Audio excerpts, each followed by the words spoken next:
Quel est le rôle de l'historien? Oui. Qu'est-ce que c'est qu'un bon historien? Alors, à l'origine, l'historien, il était là pour raconter les grandes chroniques d'un pays ou d'une région.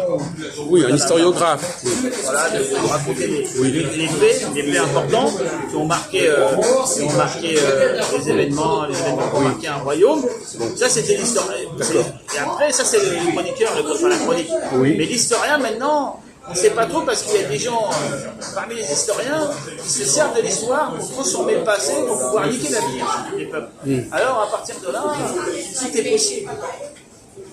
Avec l'histoire devient une arme pour les peuples. Comme dirait Hannibal, qui écrit beaucoup dans Rivarol. Hannibal lequel? Pas celui-là? Non, un autre. Hannibal, c'est un pseudo, c'est un mec qui écrit dans Rivarol. Le journal. Il a pris mon pseudo, celui-là? Comme dirait, il a fait un livre sur l'histoire, et sur la mémoire et sur beaucoup de choses qui traitent d'ailleurs de la question juive. Et c'est un peu tendu d'ailleurs. Mais bon. Quelle est la différence entre un bon historien et un mauvais historien?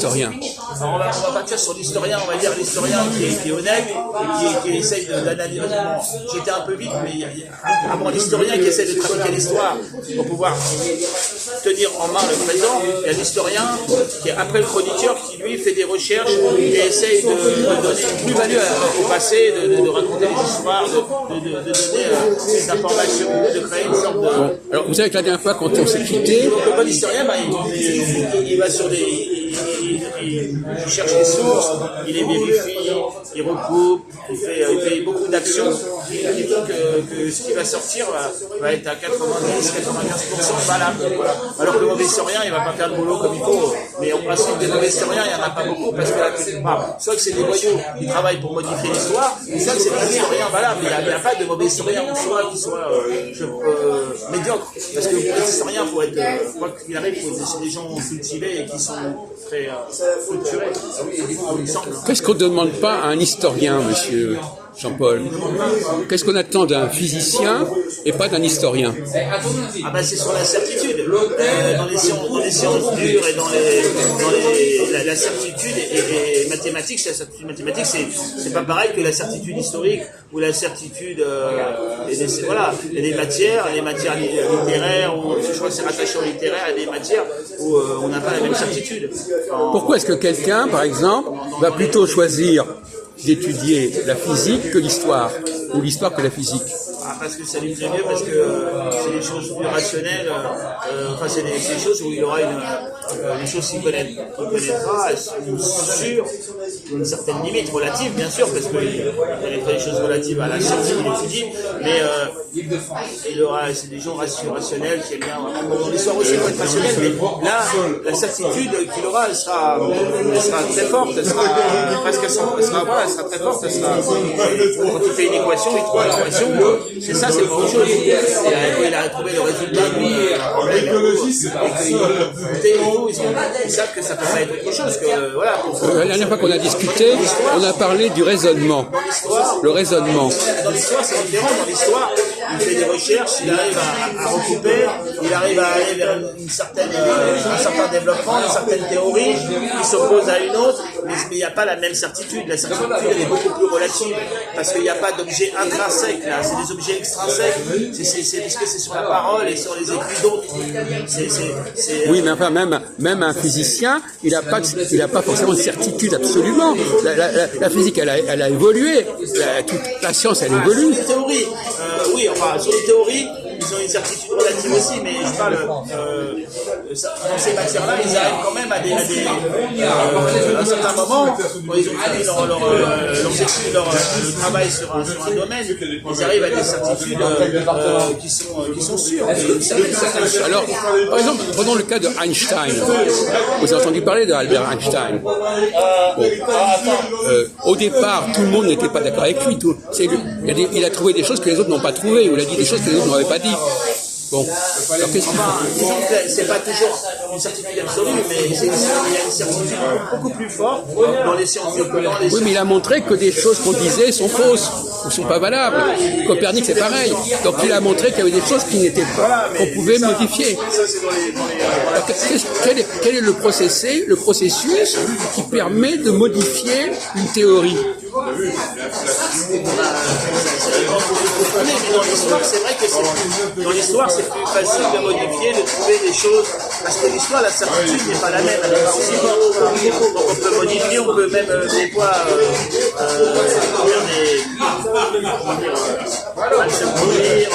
imposer ses idées préconçues, si on est habile, etc. Alors en physique, ça sera plus dur quand même. Bon, mais de toute façon, Einstein par exemple, tout le monde ne comprenait pas ce qu'il faisait. Il fallait un certain niveau pour comprendre ce qu'il faisait. Il fallait être capable de suivre son raisonnement. Dans ces domaines très pointus, ils sont un petit nombre. Oui.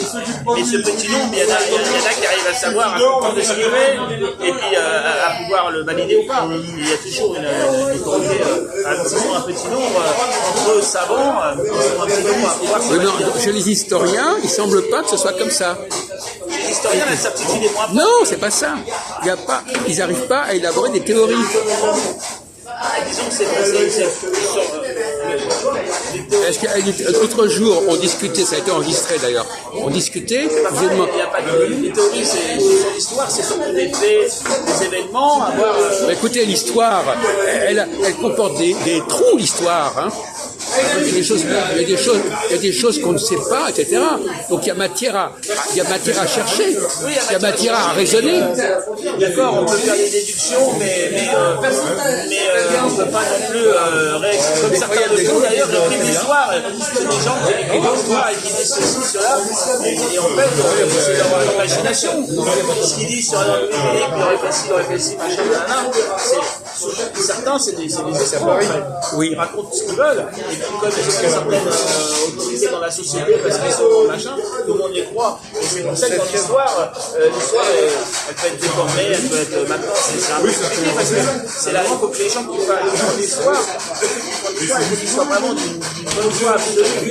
Et il faut qu'ils soient pas des voyants qui vont essayer de manipuler tout ça. Donc c'est très compliqué pour avoir dans l'histoire vraiment des choses sûres.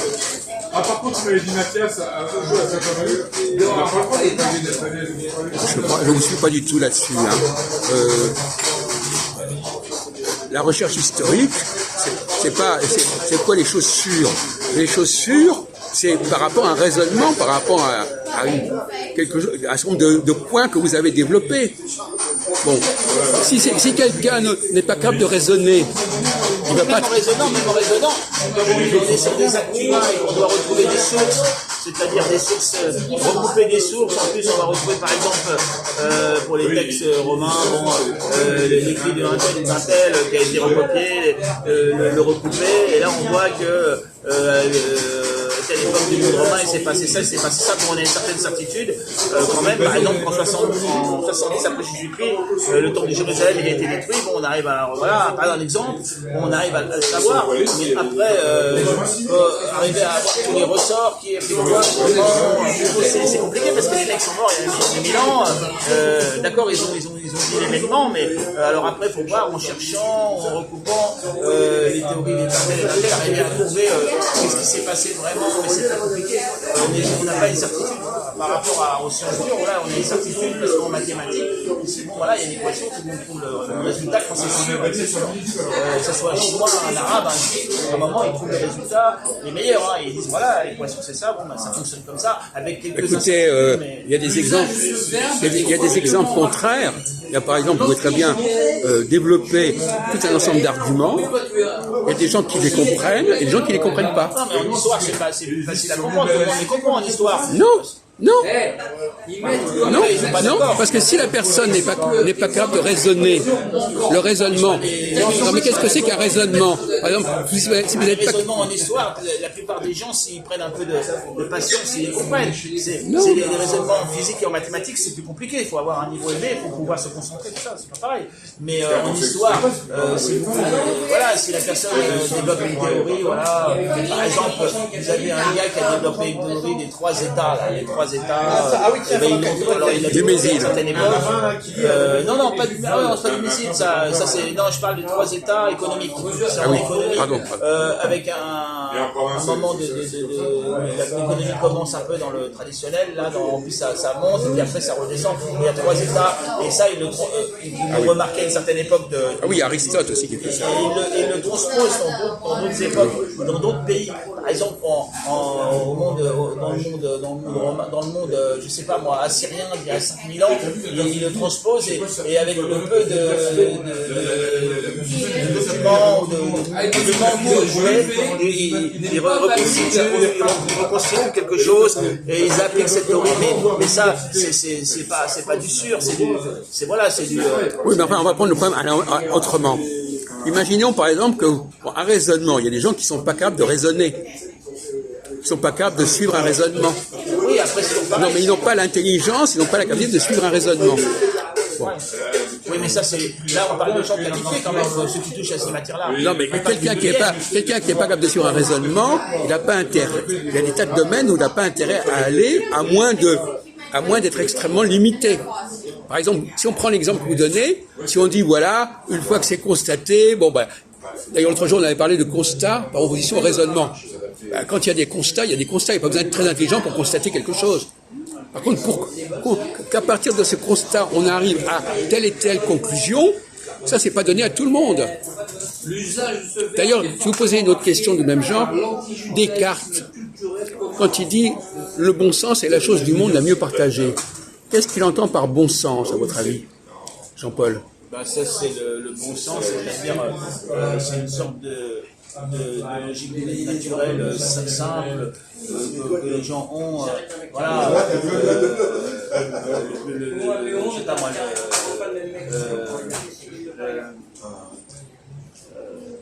Il y a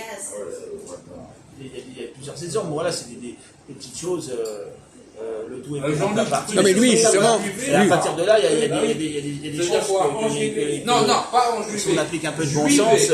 La personne du peuple, le paysan, le mec qui n'a pas fait spécialement des études poussées de logique, tout ça, il va trouver la solution. Voilà. Non, mais lui, il était ironique quand il disait ça, Descartes. Il disait, le bon sens, c'est la chose naturelle. La preuve, c'est que les gens ne se plaignent pas d'en manquer. Donc, c'est exactement l'inverse. Il ne dit pas que le bon sens est donné à tout le monde. Il dit simplement que les gens ne se plaignent pas d'en manquer. Ah bah oui, parce que tout le monde ne se croit capable de raisonner. Voilà. Bon. Oui, mais... Alors, vous avez dit quoi? Raisonner? Oui, enfin de...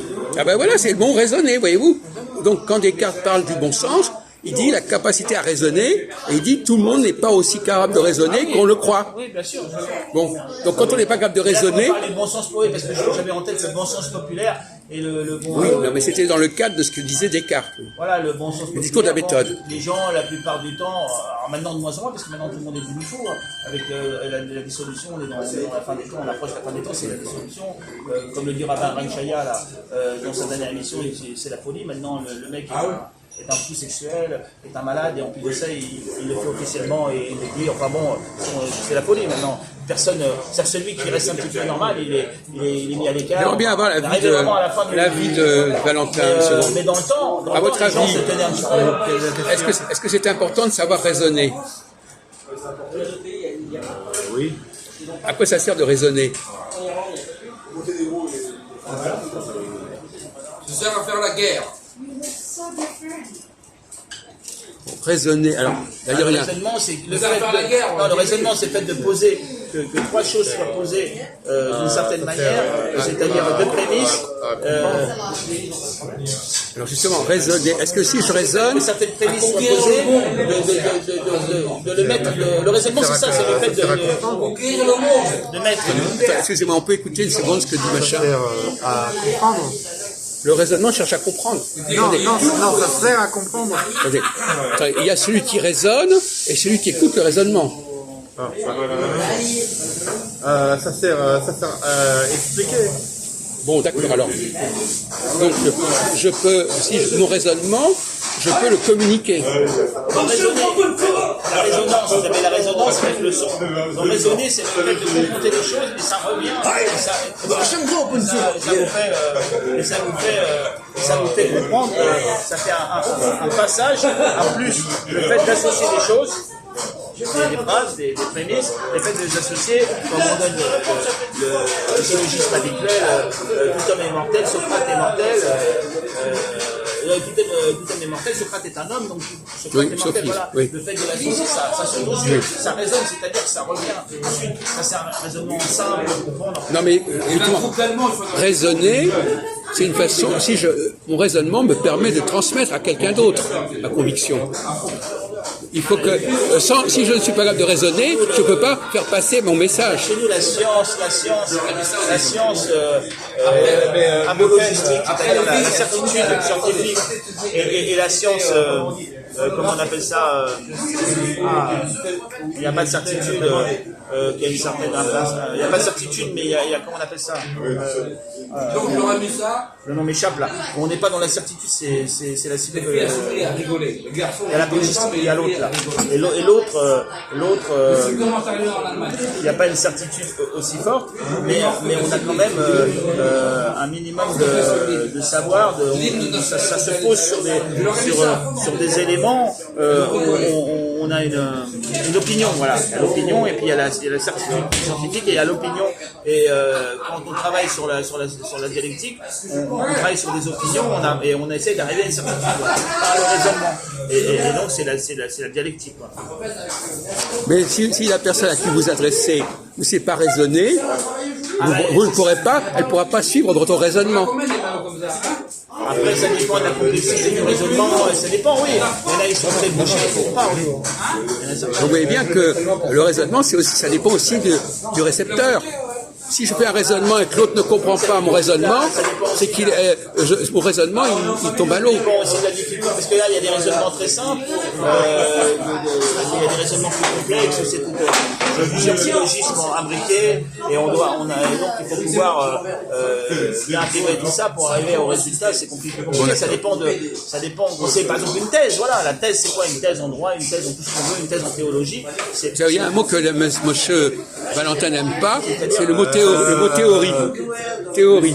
Non mais même une thèse, pour moi... Une thèse, voilà, c'est une thèse. Pour moi, Il est braqué sur le mot. La thèse, pour moi, une thèse, c'est... comment on dit? C'est... merde. Voilà, j'ai trouvé le mot, pardon, excusez-moi. C'est subjectif. Alors, un raisonnement, c'est subjectif, un raisonnement. une thèse, c'est pas subjectif, une thèse. Non mais lui, il dit. Soit elle est vraie, soit elle est fausse, soit elle est partiellement vraie, soit pas vraie. Qu'est-ce qu'il, mais lui, il emploie le mot subjectif. Ça, c'est pas intéressant. Mais Ce qui est important, c'est la vérité, ce qui est important. Oui, mais la vérité, pour arriver à la vérité. Parce que ce que les gens, parce que les thèses, ce que les gens pensent, les avis, les pensées, les thèses, tout ça, ça n'a aucun intérêt. Qu'est-ce qu'on en a à foutre de savoir qu'il y a quelqu'un qui pense comme ça, Une thèse, c'est un moyen et que l'autre pense comme c'est un ça? moyen d'amener la vérité. Il faudrait le raisonner à lui. Il est braqué là-dessus, lui. C'est-à-dire que par la thèse, on obtient quelque chose, par exemple, dans un nouveau domaine. Non mais est-ce que vous comprenez ce qu'il dit? Et après, il y a le consensus des gens qui sont qualifiés, qui la confirment. Donc, ce que vous avez dit, c'était vrai, c'est vrai. Vous avez découvert une nouvelle chose, c'est la vérité. Vous avez été jusqu'à la vérité, vous l'avez dit. Vous l'avez dit partiellement, vous vous êtes trompé. Mais la thèse, c'est le moyen C'est une prévision quelque part. d'amener la nouveauté. Oui. Pas la nouveauté. Alors lui, qu'est-ce que vous pensez de son argument, ou je sais pas où il a été pêché ça, de l'objectif et du subjectif dans cette histoire? La thèse, au départ, elle n'est pas définie objective. Au départ, il faut la passer au crible, il faut l'attaquer. Et c'est après seulement, si elle était fausse, oui, elle était. Mais comment est-ce qu'on sait qu'elle est fausse? Il faut analyser. Il faut montrer que le raisonnement n'est pas valable. Voilà, il faut attaquer la thèse. Voilà. Il faut l'attaquer. C'est pour ça que quand vous faites une thèse, vous avez des pairs, ceux qui sont supérieurs à vous, qui ont déjà fait des thèses, tout ça, ils vous attaquent et ils vous confirment ou pas. Ouais. Et sinon, ils vous dégagent. Vous avez déjà assisté à des Vous êtes dans le doctorat, si vous avez échoué. Vous avez commencé, vous avez une thèse en doctorat. Alors, est-ce que vous avez compris ce que dit votre camarade? Non, mais donc lui, il est comme ça, lui. Moi, ce qui m'intéresse, c'est la vérité. Oui. C'est écrit, il y a un passage, je sais où là, où il dit, c'est écrit là, pour toi qui entends ce que tu as appris et dont tu as la certitude, sachant de qui tu l'as appris. Alors justement, à propos de certitude, vous connaissez la fameuse formule de Descartes, avoir une idée claire et nette des choses. Oui, seulement il y a des choses où on ne peut pas avoir une déclaration. Il y a des matières où on ne peut pas avoir une certitude. Donc c'est ça le problème, il y a des matières, comme en histoire, on ne peut pas avoir une certitude. On s'approche. Alors bien sûr, officiellement, c'est l'histoire officielle. C'est pour ça qu'il vaut mieux se fier à la vérité. En vérité, il y a aussi les formations. Et où est la vérité? Jésus, il a dit, je suis le chemin, la vérité et la vie. Non mais donc il y a une histoire cachée aussi. Il y a des gens qui disent avoir. Et il y avait aussi, il a dit, je suis la vérité et il n'y en a point d'autre. Voilà. C'est à ça qu'il faut se fier. Voilà, mais les thèses, savoir qu'il y en a un qui pense comme ci, l'autre. Intéressant, c'est bon. Il y en a un, il dit ah bah c'est peut-être comme ça. Bah et oui. Il va dire. Bah, c'est comme ça. Dans le monde scientifique, les gens ont différentes théories qui s'affrontent. Qui deviennent certitudes à un moment pour Oui. Quand il y en a une qui a emporté sur l'autre. Certifié, c'est ça, certifié. Il y a différentes certifications. Certification des choses. Ça a été validé, ça a été vérifié. Mais il faut d'abord qu'avant que ce soit vérifié, elle doit exister. C'est ça le problème. On ne peut pas passer directement au stade de la certitude. Il faut déjà qu'il y ait une formulation. C'est ça le topic. C'est ça que je pense. Le topic, c'est justement c'est une connaissance qui n'est pas apologistique, qui est une connaissance qui n'est pas certaine. Il y a on appelle ça les topics. On cherche on doit chercher on a des techniques pour pouvoir arriver à confronter les choses et essayer d'arriver à la vérité en discutant comme le faisait Platon, discuter avec la personne pour l'arriver et faire accoucher la vérité. Et donc il y a des méthodes, mais il y a des choses, on ne peut pas avoir de certitude. Il y a des matières où la certitude, il y a des matières où la certitude est vraiment très forte et des matières où elle est faible. Alors dans le domaine justement que tu cites, Valentin, les Écritures, ça apporte une certitude, les Écritures, les Évangiles, tout ça. Il y a une certitude dans les Évangiles parce que là on connaît les auteurs, on connaît le contexte, on a les écrits des opposants et tout ça sur les Évangiles. Le travail a été fait. On sait très bien que ce qui a été dit sur les 4 évangélistes, c'est certain. Il y a une certitude vraiment très forte dans le domaine pourtant relatif qui est l'histoire, mais qui est Mais par exemple, la question de la démonstration de l'existence de Dieu, il y a eu des questions là-dessus. Ah bah sur la démonstration de l'existence de Dieu, ça c'est en partant de la création, on remonte jusqu'au Créateur par des déductions, et donc on sait qu'il y a un Dieu. Après, ça c'est le donné naturel, la théologie naturelle, on remonte jusqu'à Dieu, on sait on connaît Dieu, on arrive jusqu'à Dieu par le raisonnement, tout le monde reconnaît Dieu, apparemment voilà, on arrive jusqu'à Dieu, on arrive à ces qualités, l'immanence, la bonté, la beauté, tout ça, toutes les qualités qu'il a qui sont complètement parfaites, alors que nous on les a d'une manière imparfaite, on les a, et donc ça c'est Dieu, et puis après il y a la théologie révélée, et là c'est par la révélation où Dieu se révèle, il y a une révélation, mais il y en a plusieurs des révélations, il y a la juive, la musulmane, la chrétienne, et là